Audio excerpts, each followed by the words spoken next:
ക്രൂരമായിട്ടുള്ള അല്ലെങ്കിൽ ഏറ്റവും വലിയ ഒരു കൊള്ളയ്ക്ക് നേതൃത്വം നൽകിയപ്പോൾ വീണ്ടും പൊതുസമൂഹം മറ്റൊരു തെരഞ്ഞെടുപ്പിലൂടെ മാർക്സിസ്റ്റ് പാർട്ടിക്ക് തിരിച്ചടി നൽകുന്നത് ഈ പഞ്ചായത്ത് തെരഞ്ഞെടുപ്പിലും കാണാൻ വേണ്ടി കേരളത്തിന്റെ ജനങ്ങൾക്ക് സാധിച്ചിട്ടുണ്ട്.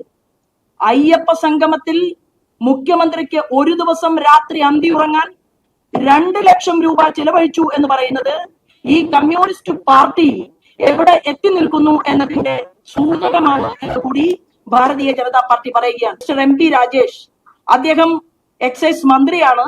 അദ്ദേഹം പറയുകയാണ് ടൂറിസം മേഖലയുടെ വികസനത്തിന് വേണ്ടിയാണ് പോലും രാത്രി 12 മണി വരെ ബാറുകൾ സമയം നീട്ടിയിട്ടുള്ളത് എന്നാണ്. അതിനർത്ഥം എന്താണ്? ജമാഅത്ത് ഇസ്ലാമി എന്ന സംഘടനയുടെ ഭരണഘടന ഇന്ത്യൻ ഭരണഘടനയോട് അവഗണന കാണിക്കുകയും ദേശീയ താല്പര്യത്തിനെതിരെ ചിന്തിക്കാൻ അനുയായികളെ പ്രോത്സാഹിപ്പിക്കുകയും ചെയ്യുകയാണ് എന്ന് ബഹുമാനപ്പെട്ട കോടതി മുമ്പാകെ അന്നത്തെ മുഖ്യമന്ത്രി ശ്രീമാൻ ഉമ്മൻചാണ്ടി അഫിഡവിറ്റ് കൊടുത്തിട്ടുണ്ട്. കോടിക്കണക്കിന് രൂപയുടെ മൂല്യമുള്ള അതിലേറെ പൊതുസമൂഹത്തിന്റെ വികാരമായിട്ടുള്ള അയ്യപ്പന്റെ സ്വർണപ്പാളി കവർച്ച ചെയ്തെടുത്ത് മാസങ്ങൾ പിന്നിടുമ്പോഴും SITയുടെ നേതൃത്വത്തിൽ അന്വേഷണം നടന്നിട്ടും ഈ നിമിഷം വരെ തൊണ്ടി മുതൽ കണ്ടെടുക്കാൻ സാധിക്കാതിരിക്കുന്നതും കഴിഞ്ഞ നിരവധി ദിവസങ്ങളായി SIT നിശ്ചലാവസ്ഥയിലായിരിക്കുന്നതും ബഹുമാനപ്പെട്ട കോടതിയുടെ മുമ്പാകെയുള്ള ഈ സാഹചര്യത്തിൽ അതീവ ഗുരുതരമായിട്ടുള്ള ഈ കേസന്വേഷണം കോടതിയുടെ മുൻപാകെ BJP അപേക്ഷിക്കുകയാണ്. CBIക്ക് കൈമാറാൻ തയ്യാറാകണം. യഥാർത്ഥത്തിൽ SITയുടെ ഉദ്യോഗസ്ഥന്മാർ ഇത് കണ്ടെത്തണം എന്ന് ആഗ്രഹിച്ചിരുന്നു എങ്കിൽ ചോദ്യം ചെയ്യേണ്ടത് കേരളത്തിന്റെ മുഖ്യമന്ത്രിയെയാണ്. സ്വർണപ്പാളിയും അയ്യപ്പന്റെ എല്ലാ വസ്തുവകകളും സംരക്ഷിക്കുമെന്ന് ഭരണഘടന തൊട്ട് സത്യം ചെയ്ത നമ്മുടെ മന്ത്രിമാരുള്ള ഈ കേരളത്തിൽ ആഭ്യന്തര വകുപ്പ് കൈകാര്യം ചെയ്യുമ്പോൾ എല്ലാ ക്യാമറ കണ്ണുകളെയും ഇരുട്ടിലാഴ്ത്തിക്കൊണ്ട് വാഹനം അവിടെ വന്ന് നിന്നതും വാഹനത്തിനകത്ത് സ്വർണപ്പാളികൾ ചുരുട്ടിയെടുത്ത് കൊണ്ടുപോയതും എല്ലാം ഈ പൊതുസമൂഹത്തിന്റെ മുന്നിൽ നിലനിൽക്കുകയാണ്. BJPക്ക് പറയാനുള്ളത് മുഖ്യമന്ത്രിയെ ചോദ്യം ചെയ്താൽ ഈ സ്വർണം എവിടേക്ക് പോയി എന്നും ആ ഡീലിൽ എത്രയാണ് കിട്ടിയതെന്നും വളരെ വ്യക്തമായി കേരളത്തിന്റെ പൊതുസമൂഹത്തിന് ബോധ്യപ്പെടും. അതിന് പരമോന്നത നീതിപീഠത്തോട് ഭാരതീയ ജനതാ പാർട്ടി അപേക്ഷിക്കുകയാണ്. ശബരിമലയിൽ ആചാര ലംഘനം നടത്തിയപ്പോൾ കേരളത്തിന്റെ പൊതുസമൂഹം മാർക്സിസ്റ്റ് പാർട്ടിക്ക് തിരിച്ചടി നൽകിയിട്ടുണ്ട്. അത് കഴിഞ്ഞ പാർലമെന്റ് തെരഞ്ഞെടുപ്പിൽ CPIM ബോധ്യപ്പെടുകയും ചെയ്തിട്ടുണ്ട്. എന്നാൽ വീണ്ടും ഈ ക്രൂരമായിട്ടുള്ള അല്ലെങ്കിൽ ഏറ്റവും വലിയ ഒരു കൊള്ളയ്ക്ക് നേതൃത്വം നൽകിയപ്പോൾ വീണ്ടും പൊതുസമൂഹം മറ്റൊരു തെരഞ്ഞെടുപ്പിലൂടെ മാർക്സിസ്റ്റ് പാർട്ടിക്ക് തിരിച്ചടി നൽകുന്നത് ഈ പഞ്ചായത്ത് തെരഞ്ഞെടുപ്പിലും കാണാൻ വേണ്ടി കേരളത്തിന്റെ ജനങ്ങൾക്ക് സാധിച്ചിട്ടുണ്ട്. ഇതിനെയെല്ലാം അതിജീവിക്കാൻ വേണ്ടിയിട്ടാണ് ഒരു അയ്യപ്പ സംഗമം വിളിച്ചു ചേർത്തത്. ആ അയ്യപ്പ സംഗമത്തിൽ ചെലവായത് 5 കോടിയോളം രൂപയാണ് എന്ന് ദേവസ്വം ബോർഡിന്റെ കമ്മീഷണർ പറയുകയും എന്നാൽ 7 കോടിയിലധികം വരുന്ന തുക ചിലവാക്കിയിട്ടുണ്ട് എന്നുള്ള കണക്ക് പൊതുസമൂഹത്തിന്റെ മുന്നിൽ വരികയും ചെയ്ത ഒരു സാഹചര്യത്തിൽ ഈ തീവട്ടിക്കൊള്ളക്കാരെ സംരക്ഷിക്കാൻ വേണ്ടിയിട്ടാണോ ദേവസ്വം ബോർഡിന്റെ തലപ്പത്ത് മിസ്റ്റർ ജയകുമാർ ഇരിക്കുന്നത് എന്നുള്ള ചോദ്യവും കേരള സമൂഹം ചർച്ച ചെയ്യുകയാണ്. എല്ലാ മാനദണ്ഡങ്ങളും കാറ്റിൽ പറത്തിക്കൊണ്ട് അയ്യപ്പ സംഗമത്തിന് ഒരു കരാറുമില്ലാതെ ഊരാളുങ്കൽ സൊസൈറ്റിയെ ഏൽപ്പിക്കാൻ ഒരു മടിയും ഈ ഗവൺമെന്റിനുണ്ടായില്ല. മാത്രവുമല്ല, ചടയൻ ഗോവിന്ദന്റെ പാർട്ടി, ബഹുമാനപ്പെട്ട അച്യുതാനന്ദന്റെ പാർട്ടി, ശ്രീമാൻ AK ഗോപാലന്റെ പാർട്ടി ഇന്ന് മുഖ്യമന്ത്രി പിണറായി വിജയനിൽ എത്തി നിൽക്കുമ്പോൾ താൻ കണ്ണൂരിലെ പ്രത്യേകമായിട്ടുള്ള ഭക്ഷണമായിട്ടുള്ള, എനിക്കൊക്കെയും അത് ഉണ്ടാക്കാൻ അറിയാം, പൊറോട്ടി, അതായത് കനത്തിൽ അരി കുഴച്ചു പരത്തിയിട്ട് ഒരു 8 ദോശയുടെ കനത്തിൽ ഉണ്ടാക്കുന്ന ഒരു ഭക്ഷണ പദാർത്ഥമാണ് ഒറോട്ടി എന്ന് ചില സ്ഥലത്ത് പറയും. അപ്പൊ നമ്മുടെ പാവപ്പെട്ടവരുടെ പടനായകനായിട്ടുള്ള കേരളത്തിന്റെ മുഖ്യമന്ത്രി അദ്ദേഹം പറയുന്നത് കേട്ടു. അദ്ദേഹം ചെറുപ്പത്തിൽ ഒറോട്ടി കഴിച്ചുകൊണ്ടാണ് സ്കൂളിൽ പോയിരുന്നത്. ആ വിഭവം, ആ ഒരു ഭക്ഷണം കഴിച്ചാൽ വിശക്കില്ല, കുറെ സമയത്തേക്ക് വിശക്കാതിരിക്കും. അതിനോടൊപ്പം കറികൾ ഉണ്ടാവില്ല പാവപ്പെട്ട ആളുകളുടെ വീട്ടിൽ.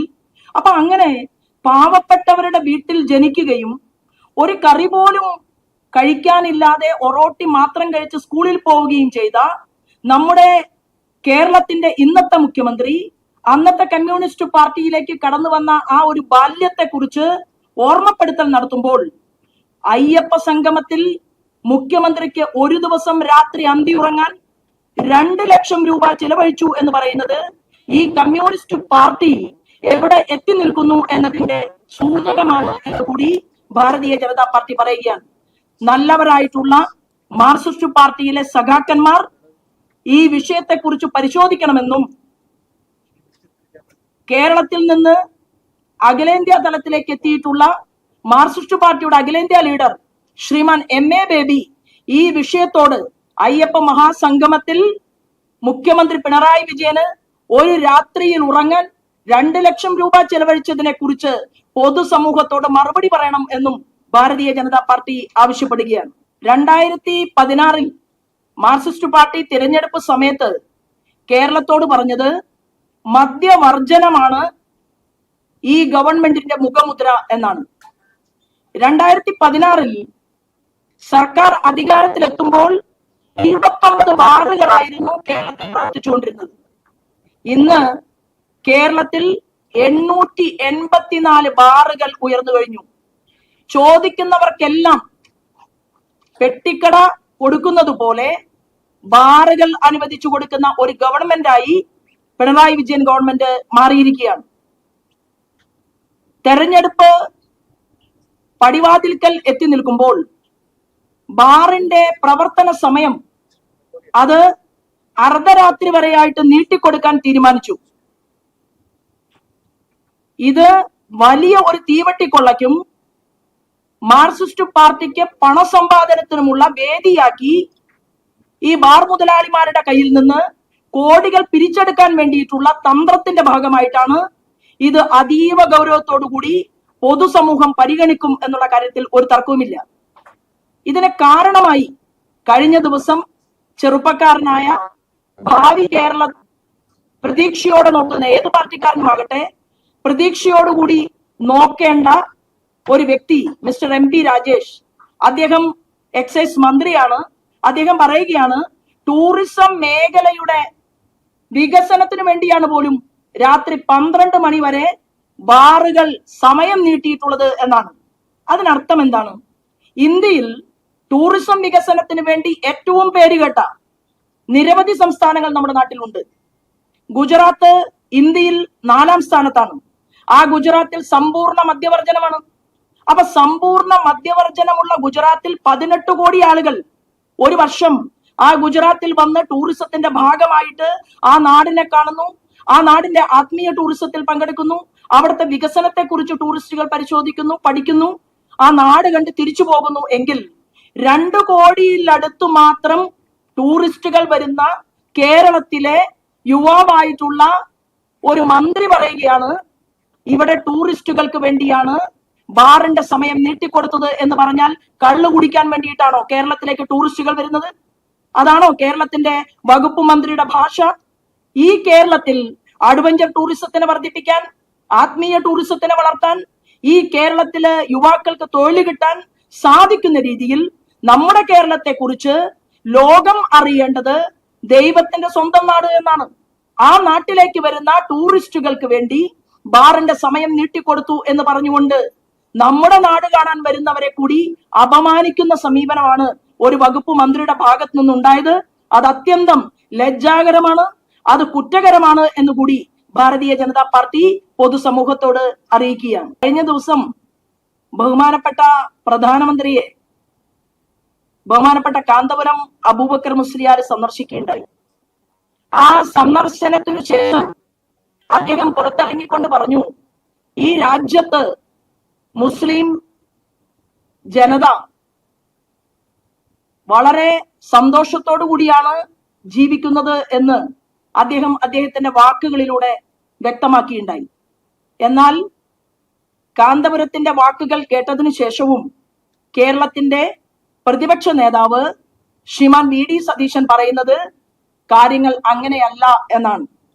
അപ്പൊ ഒരു മുസ്ലിം സമുദായത്തിന്റെ എണ്ണമറ്റ ആളുകളുടെ, ലക്ഷക്കണക്കിന് വരുന്ന ആളുകളുടെ മതപണ്ഡിതനും അവരുടെ ഒരു സംഘടനയുടെ അവസാന വാക്കുമായിട്ടുള്ള കാന്തപുരം അബൂബക്കർ മുസ്ലിയാർ പൊതുസമൂഹത്തോട് ഞങ്ങൾ ഇന്ത്യയിൽ സുരക്ഷിതരാണ് എന്ന് പറയുമ്പോൾ കേരളത്തിന്റെ ബഹുമാനപ്പെട്ട പ്രതിപക്ഷ നേതാവ് പറയാൻ ആഗ്രഹിക്കുന്നത് കേരളം, ഭാരതം മുസ്ലിങ്ങൾക്ക് ബുദ്ധിമുട്ടുള്ള ഒരു രാജ്യമാണ് എന്ന് വരുത്തി തീർക്കാൻ വേണ്ടിയിട്ടാണ്. അപ്പോൾ ഈ കേരളത്തിൽ വർഗീയ ധ്രുവീകരണം ഉണ്ടാകണം എന്നാണ് കേരളത്തിന്റെ പ്രതിപക്ഷ നേതാവിന്റെ ചിന്ത. ഞങ്ങൾ ശ്രീമാൻ വി.ഡി. സതീശനെ ഓർമ്മപ്പെടുത്താൻ ആഗ്രഹിക്കുന്നത്, അദ്ദേഹം മടിയിലിരുത്തിയിട്ടുള്ളത് ജമാഅത്ത് ഇസ്ലാമി എന്ന് പറയുന്ന തീവ്രവാദ സംഘടനയെയാണ്. ആ ജമാഅത്ത് ഇസ്ലാമിയെ മടിയിലിരുത്തിക്കൊണ്ട് തീവ്രവാദ സംഘടനയായിട്ടുള്ള ജമാഅത്ത് ഇസ്ലാമി പറയുന്നത് ഇന്ത്യൻ ഭരണഘടനയ്ക്ക് വെല്ലുവിളിയാണ്. അവർക്ക് അവരുടേതായിട്ടുള്ള ഭരണഘടനയുണ്ട്. അവർ മതരാഷ്ട്രവാദത്തിൽ വിശ്വസിക്കുന്നവരാണ്. അങ്ങനെ വിശ്വസിക്കുന്ന ജമാഅത്ത് ഇസ്ലാമിയെ കുറിച്ച് മുൻ കോൺഗ്രസിന്റെ ലീഡറും കേരളത്തിന്റെ ബഹുമാനപ്പെട്ട മുഖ്യമന്ത്രിയുമായിട്ടുള്ള ശ്രീമാൻ ഉമ്മൻചാണ്ടി ഹൈക്കോടതിയിൽ ഒരു അഫിഡവിറ്റ് കൊടുത്തിട്ടുണ്ട്. ആ അഫിഡവിറ്റിൽ പറയുന്നത് ഇങ്ങനെയാണ്: ജമാഅത്ത് ഇസ്ലാമി എന്ന സംഘടനയുടെ ഭരണഘടന ഇന്ത്യൻ ഭരണഘടനയോട് അവഗണന കാണിക്കുകയും ദേശീയ താല്പര്യത്തിനെതിരെ ചിന്തിക്കാൻ അനുയായികളെ പ്രോത്സാഹിപ്പിക്കുകയും ചെയ്യുകയാണ് എന്ന് ബഹുമാനപ്പെട്ട കോടതി മുമ്പാകെ അന്നത്തെ മുഖ്യമന്ത്രി ശ്രീമാൻ ഉമ്മൻചാണ്ടി അഫിഡവിറ്റ് കൊടുത്തിട്ടുണ്ട്.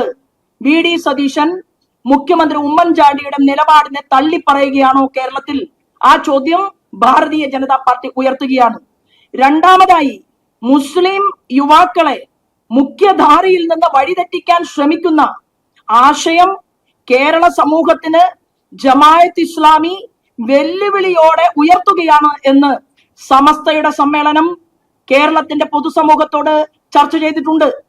അപ്പൊ ഇങ്ങനെയുള്ള ഒരു ആശയ ചിന്താഗതിയുള്ള കേരളത്തിൽ ഇത്തരത്തിലുള്ള ഒരു മതരാഷ്ട്ര സിദ്ധാന്തത്തെ അംഗീകരിക്കുന്ന ഒരു സംഘടനയെ മടിയിലിരുത്തിക്കൊണ്ട് കേരളത്തിന്റെ പ്രതിപക്ഷ നേതാവ് ആഗ്രഹിക്കുന്നത് ഇവിടെ മുസൽമാനും ക്രിസ്ത്യാനിയും ഹിന്ദുവും അതിൽ തന്നെ NSSും SNDPയും KPMSും പുലയ മഹാസഭയും ഒക്കെ പരസ്പരം അടിച്ചുകൊണ്ടിരിക്കണം എന്നുള്ള ഒരു വ്യാമോഹമാണ് കേരളത്തിന്റെ പ്രതിപക്ഷ നേതാവിന്റെ വാക്കുകളിലൂടെ പുറത്തു വരുന്നത്. ഇത് അത്യന്തം ലജ്ജാകരമാണ് എന്ന് ബഹുമാനപ്പെട്ട വി.ഡി. സതീശനെ ഓർമ്മപ്പെടുത്താൻ ഈ അവസരത്തെ ഉപയോഗപ്പെടുത്തുകയാണ്. മാർക്സിസ്റ്റ് പാർട്ടിയെ കുറിച്ച് ജമാഅത്ത് ഇസ്ലാമിയുടെ കാര്യത്തില് പ്രത്യേകം പറയേണ്ടതില്ല. 1996 മുതൽ 2006 വരെ ഇതേ ജമാഅത്ത് ഇസ്ലാമിയെ കൂട്ടുപിടിച്ചതാണ് CPM. എന്നാൽ CPMലെ നേതാക്കന്മാർ അത് മറന്നു, കേരളത്തിന്റെ പൊതുസമൂഹം അത് മറന്നിട്ടില്ല. ജമാഅത്ത് ഇസ്ലാമിയുടെ അമീറുമായി മാർക്സിസ്റ്റ് പാർട്ടിയുടെ സംസ്ഥാന സെക്രട്ടറി ആയിട്ടുള്ള അന്നത്തെ സംസ്ഥാന സെക്രട്ടറി ആയിരുന്ന മിസ്റ്റർ പിണറായി വിജയൻ ജമാഅത്ത് ഇസ്ലാമിയുടെ അമീറുമായി ചർച്ച നടത്തിയത് അവരുടെ AKG സെന്ററിൽ ഇരുന്നുകൊണ്ടാണ്. അതിന് ശേഷവും നമുക്കറിയാം 2009 രാജ്യദ്രോഹ കേസിൽ അറസ്റ്റ് ചെയ്ത് ജയിലിൽ കിടന്ന മദനിയുടെ പാർട്ടിയുമായിട്ട് കൂട്ടുചേർന്ന് പൊന്നാനി ലോക്സഭാ മണ്ഡലത്തിൽ അവര് ഹുസൈൻ രണ്ടത്താണിക്ക് സീറ്റ് കൊടുത്തതും അത് കേരള സമൂഹം ചർച്ച ചെയ്തതും ഒന്നാം പിണറായി വിജയൻ ഗവൺമെന്റിൽ നമ്മുടെ വിദ്യാഭ്യാസത്തിന്റെ സിലബസ് കമ്മിറ്റിയിൽ ഇതേ ജമാഅത്ത് ഇസ്ലാമിയുടെ മെമ്പർമാരുണ്ടായിരുന്നു എന്നുള്ളതും കുറ്റിപ്പുറത്ത് ഒരു വലിയ സമ്മേളനം വിളിച്ചു ചേർത്തുകൊണ്ട് ആ സമ്മേളന നഗരിയിലേക്ക് കടന്നു വന്ന മദനിയെ എണീറ്റ് നിന്നുകൊണ്ട് ഭക്ത്യാദരപൂർവം തൊഴുത് സ്വീകരിച്ച കേരളത്തിന്റെ മുഖ്യമന്ത്രി പിണറായി വിജയന്റെ മുഖം കേരളത്തിലെ ജനങ്ങൾ മറന്നിട്ടില്ല. അവിടെ നിന്നുകൊണ്ടാണ് ചെങ്ങന്നൂരിൽ സ്വന്തം താമസമുള്ള അല്ലെങ്കിൽ ചെങ്ങന്നൂരിൽ വീടുള്ള സജി ചെറിയാനും പാലക്കാടിലെ AK ബാലനുമൊക്കെ ജമാഅത്ത് ഇസ്ലാമിക്കെതിരായിട്ടുള്ള ശക്തമായിട്ടുള്ള പ്രതിഷേധങ്ങൾ തീർക്കുന്നത് എന്ന് പറയുമ്പോൾ രണ്ട് മുന്നണികളും തെരഞ്ഞെടുപ്പിൽ സ്വന്തം അജണ്ട ക്രിയേറ്റ് ചെയ്യുന്നത് ഇവിടത്തെ മുസ്ലിം ജനസാമാന്യത്തെ മുന്നിൽ നിർത്തിക്കൊണ്ടാണെങ്കിൽ ഞങ്ങൾ വിശ്വസിക്കുന്നത് കേരളത്തിലെ മുസ്ലിം ജനസാമാന്യം, ഇവിടത്തെ ചെറുപ്പക്കാർ, ഇവിടത്തെ ചെറുപ്പക്കാരികൾ, ഭാവി തലമുറയിലെ മുസ്ലിം സുഹൃത്തുക്കൾ അവർ ഇന്ത്യയുടെ വികസനത്തെ നോക്കിക്കാണുകയും ആ വികസനത്തിന്റെ ഭാഗമായി തന്നെ അവർ രാജ്യ താല്പര്യം നെഞ്ചോട് ചേർത്ത് മുന്നോട്ട് പോവുകയും ചെയ്യും എന്നാണ് ഭാരതീയ ജനതാ പാർട്ടി വിശ്വസിക്കുന്നത്. കേരളത്തെ മുച്ചൂടും മുടിച്ച് കേരളത്തിലെ ആചാര സംരക്ഷണത്തിന് നേതൃത്വം കൊടുക്കേണ്ട ഒരു ഗവൺമെന്റ് ഏതൊരു വ്യക്തിക്കും അവരുടെ വിശ്വാസത്തിൽ ഊന്നി നിന്നുകൊണ്ട് മുന്നോട്ട് പോകാനുള്ള സാഹചര്യം ഉണ്ടായിട്ടും നമ്മുടെ നാട്ടിൽ SITയുടെ അന്വേഷണം ഫ്രീസറിൽ വെച്ച ഒരു സമയമായിട്ടും ഇതിനെയെല്ലാം വളരെ വ്യക്തതയോടുകൂടി കോടതി നിരീക്ഷിക്കുന്നുണ്ടാകും ഇനിയും എന്നാണ് ഞാൻ കരുതുന്നത്. തീർച്ചയായിട്ടും ഈ തൊണ്ടി മുതൽ കണ്ടെടുക്കാൻ സാധിക്കാത്തത്, ഈ തൊണ്ടി മുതലുമായി ബന്ധപ്പെട്ട് ഇവിടെ നിന്ന് കളവ് ചെയ്തിട്ടുള്ള വസ്തുവകകൾ രാജ്യം വിട്ടു പോയിരിക്കാം എന്ന് വരെ ബോധ്യപ്പെട്ട ഒരു സാഹചര്യവും, എന്നാൽ പ്രസ്തുത സംഭവം നടക്കുമ്പോൾ ആരായിരുന്നുവോ ദേവസ്വം വകുപ്പ് മന്ത്രി, ആ ദേവസ്വം വകുപ്പ് മന്ത്രിയിലേക്ക് ചോദ്യങ്ങൾ എത്താത്തതും, ആഭ്യന്തര വകുപ്പിന്റെ അതായത് വിഖ്യാതമായ ശബരിമല പോലെയുള്ള ഒരു ക്ഷേത്രത്തിന്റെ പരിസര പ്രദേശങ്ങൾ നിരീക്ഷിക്കാൻ ഇഷ്ടത്തിന് ക്യാമറകൾ ഉണ്ടായിട്ടും അവിടെയൊന്നും ഇത് മനസ്സിലായില്ല എന്നുള്ളതും പോലീസ് നിഷ്ക്രിയത്വം പാലിക്കുകയായിരുന്നു എന്നുള്ളതും കോടതിക്ക് ഇത്തരുണത്തിൽ കൃത്യമായി ബോധ്യപ്പെട്ടിട്ടുണ്ടാകും എന്നാണ് നമ്മൾ വിശ്വസിക്കുന്നത്. ജനാധിപത്യത്തിന്റെ അവസാന വാക്കുകളിൽ ഒന്നായിട്ടുള്ള സുപ്രീം കോടതിയോട് വീണ്ടും വീണ്ടും അപേക്ഷിക്കുക എന്നുള്ളത് ഒരു പൗരനെ സംബന്ധിച്ച്, ഒരു പൊതുപ്രവർത്തകയെ സംബന്ധിച്ച് അത് പ്രാധാന്യമുള്ള ഒരു കാര്യമാണ് എന്ന് ഞാൻ കരുതുകയാണ്. ഈ കേസിന്റെ ഒരു ഘട്ടത്തിൽ പോലും കോടതി കേസന്വേഷണത്തിൽ തൃപ്തി രേഖപ്പെടുത്തിയിട്ടുള്ള ഒരു സ്റ്റേറ്റ്മെന്റും അല്ലെങ്കിൽ ഒരു വാക്കും നമ്മുടെ മുൻപാകെ പുറത്തു വന്നിട്ടില്ല. കേസന്വേഷണം തുടരുകയാണ്. പല ആളുകളുടെ മൊഴികളും എടുത്തു കഴിഞ്ഞിട്ടുണ്ട്. ചില മൊഴികളെല്ലാം തന്നെ പൊതുസമൂഹത്തിന്റെ മുന്നിൽ വന്നിട്ടുണ്ട്. ഇത് കേരളത്തിൽ ഒതുങ്ങി നിൽക്കുന്ന ഒരു കേസല്ല, ഇത് തമിഴ്നാട്ടിൽ ഒതുങ്ങി നിൽക്കുന്ന ഒരു കേസല്ല, ഇത് ആന്ധ്രയിലോ തെലങ്കാനയിലോ നിൽക്കുന്ന ഒരു കേസല്ല. ഈ കേസുമായി ബന്ധപ്പെട്ടുകൊണ്ട് നിരവധിയായിട്ടുള്ള സംശയങ്ങൾ നമ്മുടെ മുന്നിൽ നിലനിൽക്കുന്നുണ്ട്. മാത്രവുമല്ല, ഇന്ത്യയിലെ തന്നെ കോൺഗ്രസിലെ അതിപ്രഗത്ഭയായിട്ടുള്ള ഒരു നേതാവായിട്ടുള്ള ശ്രീമതി സോണിയാഗാന്ധിയുടെ വീട്ടിൽ പോലും ഇവിടത്തെ ഈ കൾപ്രിറ്റ് എന്ന് പൊതുസമൂഹം കണ്ടെത്തിയിട്ടുള്ള, പൊതുസമൂഹം ബോധ്യപ്പെട്ടിട്ടുള്ള ഉണ്ണികൃഷ്ണൻ പോറ്റിയുടെ സാന്നിധ്യത്തെ എത്തിക്കാൻ MP-മാർ വരെ ഇടപെട്ടിട്ടുണ്ടെങ്കിൽ ഇത് വലിയ ഒരു കേസാണ്. അത് തീർച്ചയായിട്ടും വ്യക്തതയോടുകൂടിയിട്ടുള്ള അന്വേഷണം ഉണ്ടാകണം. CBI ഈ കേസ് ഏറ്റെടുക്കണം എന്നുള്ളത് തന്നെയാണ് ഈ വിഷയത്തിൽ നമ്മുടെ നിലപാട്.